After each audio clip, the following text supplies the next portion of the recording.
இன்றைக்கி வாழைத்தண்டு கூட்டு எப்படி செய்கிறதுன்னு பார்க்கலாம். ஃபஸ்ட்டு வாழைத்தண்டை வெளியில் நல்லா தண்ணி விட்டு நல்லா கழுவிக்கணும். நறுக்கின பிறகு வாழைத்தண்டை கழுவக்கூடாது. ஃபஸ்ட்டு மேலே இருக்கிற பட்டையெல்லாம் எடுத்துடணும். அது உள்ளே இருக்கிற நாரை இது மாதிரி எடுத்து இதை காய வச்சு விளக்கு திரி போடலாம்.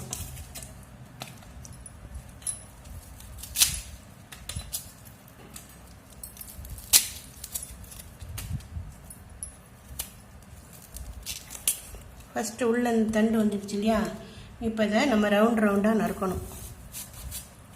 இப்போ நார் வரும், இந்த நாரை கையில் சுற்றிக்கணும்.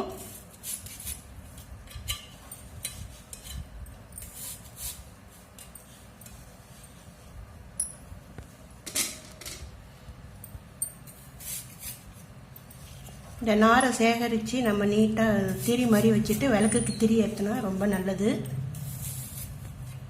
இப்போ நறுக்கி எடுத்த இந்த வாழைத்தண்டு திரியை நம்ம இது மாதிரி நீட்டாக திரித்து வச்சுக்கணும்.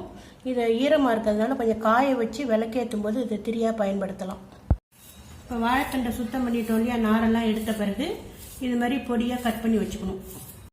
இப்போ கூட்டு செய்ய போகிறோம். இப்போ தேவையான அளவு தண்ணி வச்சுங்க. தண்ணி கொதித்த பிறகு ஒரு 2 ஸ்பூன் ஊற வச்ச ஒரு அரை மணி நேரத்துக்கு முன்னாடியே பயத்தம்பருப்பை ஊற வச்சுருக்கேன். இந்த பருப்பு நல்லா வேகணும். இப்போ பருப்பு நல்லா குழைய வெந்துடுச்சு. இந்த நேரத்தில் சாம்பார் பொடி ஒரு கொஞ்சமாக ஒரு 1/4 ஸ்பூனு குறைவா போட்டுக்கோங்க. ஒரு பிஞ்ச் மஞ்சத்தூள். இது கொதிக்கட்டும். கொதித்த பிறகு நம்ம கட் பண்ணி வச்சுருக்கிற இப்போ நம்ம நறுக்கி வச்சுருக்கிற வாழைத்தண்டை வேக வைக்கணும். ஒரு கிண்ணத்தில் தேவையான அளவு தண்ணி எடுத்துக்குங்க.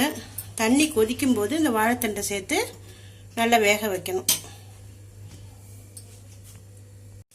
இப்போ தண்ணி கொதிக்க ஆரம்பிச்சிச்சு. எப்போதுமே கொதிக்கும் போது காய போட்டால் தான் சீக்கிரம் வேகும். இப்போ நம்ம நறுக்கி வச்சுருக்கிற வாழைத்தண்டை சேர்த்து வேக வைக்கணும். இப்போ வாழைத்தண்டு நல்லா வெந்துடுச்சு. இந்த நேரத்தில் தேவையான அளவு உப்பு, கல் உப்பு சேர்த்துக்குங்க. அடுத்தது நம்ம வேக வச்சுருக்கிற இந்த பருப்பு தண்ணியை விட்டணும்.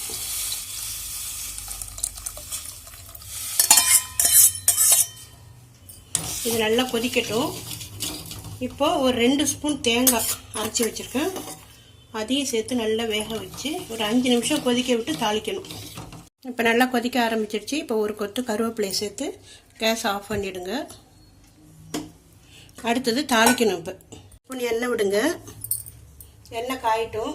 எண்ணெய் காஞ்சோடனே கடுகு, உளுத்தம்பருப்பு, காஞ்ச மிளகாய், பெருங்காயம் போட்டு தாளிக்கணும். வெடிக்க ஆரம்பித்தோடனே கேஸ் ஆஃப் பண்ணிடுங்க, இல்லைன்னா கடுகு கருகி போயிடும்.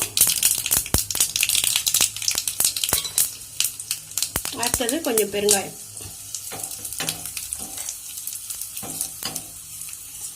உளுத்தம்பருப்பு செவந்த உடனே எடுத்து இந்த கூட்டில் கொட்டிடணும்.